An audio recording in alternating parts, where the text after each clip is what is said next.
नमस्कार मित्रांनो, तुम्हा सर्वांचं तुमच्याच यूट्यूब चॅनलवरती पुन्हा एकदा सहर्ष स्वागत।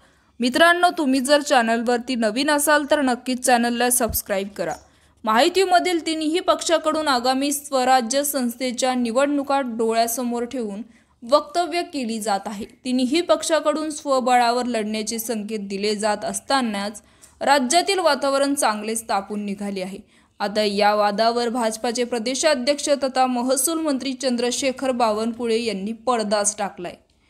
पक्ष वाढवण्यासाठी नेत्यांच्या कार्यकर्त्यांसमोर काही भूमिका मांडाव्या लागतात। काहीही असले तरी आम्ही 3 पक्ष महायुती म्हणूनच लढणार आहोत। ज्या ठिकाणी भाजप लढते तिथे शिवसेना राष्ट्रवादीची मदत घेण्यात येईल।